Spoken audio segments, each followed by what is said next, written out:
Welcome to this presentation of the Western Ohio Railway, the Peavine Division.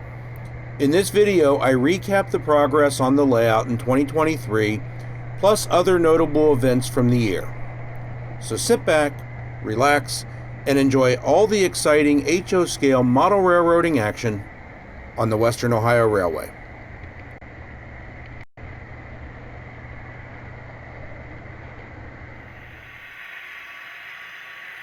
I start with a scene that I've driven under the prototype thousands of times in my life. Near my home, the Peavine crosses over Tealtown Road. About 80 feet west is the Salt Run Creek Bridge. The inset photo shows the Tealtown Road Bridge. This photo is from the opposite side of what is modeled on the layout. In the photo, you see Round Bottom Road in the background. The distinctive feature of this bridge is the deck over the creek is slightly shorter, creating a notch where the two bridges meet. The Salt Run Creek Bridge is a unique design with no decks on the side supporting the structure.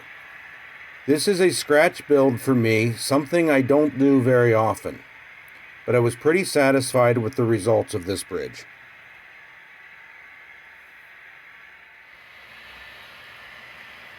Moving east, I also did some work in the Batavia area, specifically at the East Fork River Bridge. First, the river got wet. Several bottles of Woodland Scenic's realistic water brought the murky, muddy East Fork to life. Behind the scene, I replaced the photo backdrop I originally started with. The original was shot from too steep an angle and did not look good.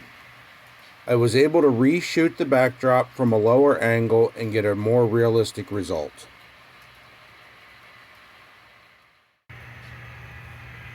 That was the extent of work on the lower level, as most of my attention in 2023 went to the upper deck. The hill between Summit Road and Claremont Steel was covered in trees. The addition of a few trees makes a huge difference in the overall appearance of the layout. And while the year-end summary does not include a People You Meet or a Jawtooth segment, you can see Bob Ross looking for happy little trees to paint.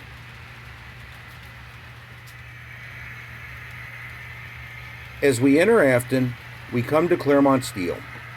This scene is mostly finished. The building and much of what you see in the yard are all in the photo backdrop. On the left-hand side of the shot, there is a roller coaster section on the overhead crane being loaded to a waiting gun. More trees framed the scene at Ford. The old State Route 32 bridge is in the foreground, with the Ford transmission plant in the background. The backdrop was added in 2023, as were the three unique smokestacks with the newly added ladder cages.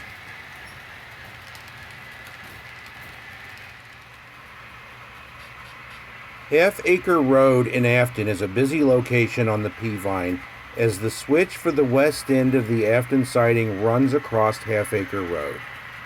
The little house next to the tracks is real, with a covered porch too.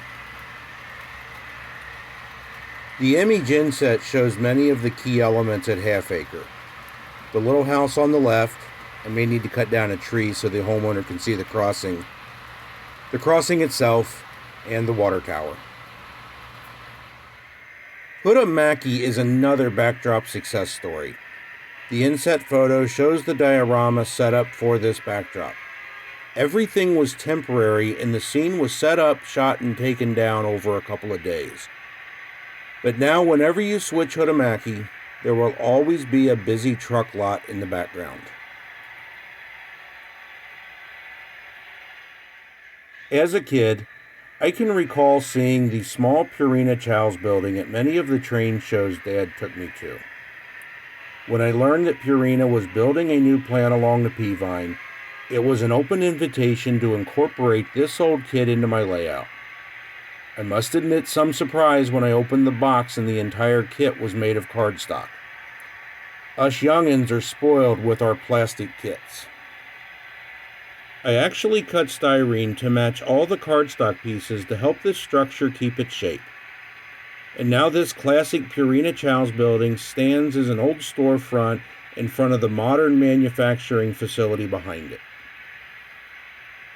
This blending of the two buildings is the transition from Afton, where the modern manufacturing building is in the new industrial park at Afton, to Mount Orebsburg, which is a classic small town scene. Almost certainly my favorite build of the year was the Williamsburg end of Mount Orebsburg. I specifically modeled 2 blocks of downtown Williamsburg. Many of the buildings are very close matches to the prototype, while others are appropriate stand-ins. But the overall scene of a small town with a railroad running behind it is very effective. The one railroad-specific structure in Williamsburg is Lorenzo Piano. Lorenzo Piano is the name on the layout. The real building was known as the Williamsburg Box and Partition or the Williamsburg Chair Company. The inset image is from a Greg Scholl Video Productions video on the P-Vine and shows that both the overhead walkway and the crossing signal in the middle of the road are accurate. The end of most of the scenery comes where the P-Vine crosses the East Fork River in Williamsburg. This is the demarcation point between Williamsburg and Mount Oreb in Mount Orebsburg, with the Little Red Barn being the Vintage Meets Boho store in Mount Oreb.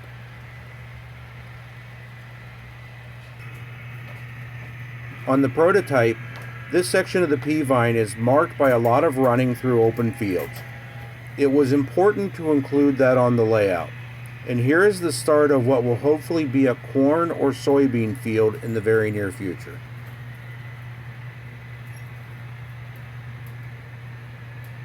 That covers most of the layout updates from 2023. But I also published a video on how I made a cab view and caboose view camera car. In wanting to make such a car, I found it difficult to get information on what type of camera to use. So my first how-do video closes that gap. The video also shows what the caboose view car looks like on a train.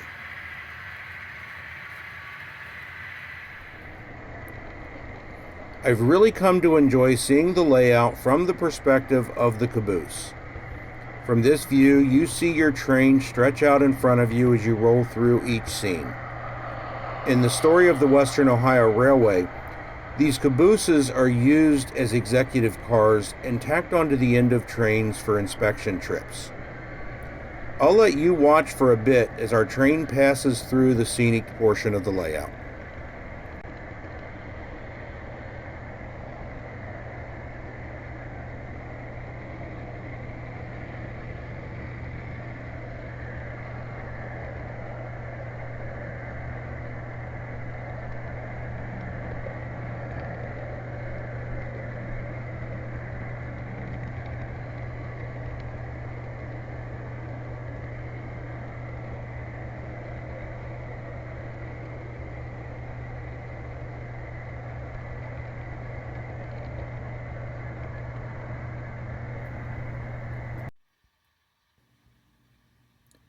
The biggest event of 2023 for me was the passing of my dad. In July, I made a video of my dad's model railroad while he was on vacation. Never anticipating he was about to fall ill, we made plans for him to narrate the video. That never happened. I finished the video of Dad's layout late in the year. There is a long and a short version of the video available on my website. But I've included a few of the shots in my year in review because it was such an important video to me.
I hope you enjoyed this review of 2023 on the Western Ohio Railway. For more videos and information about my layout or the real P-Vine, check out my website at www.dlam15.com/wo.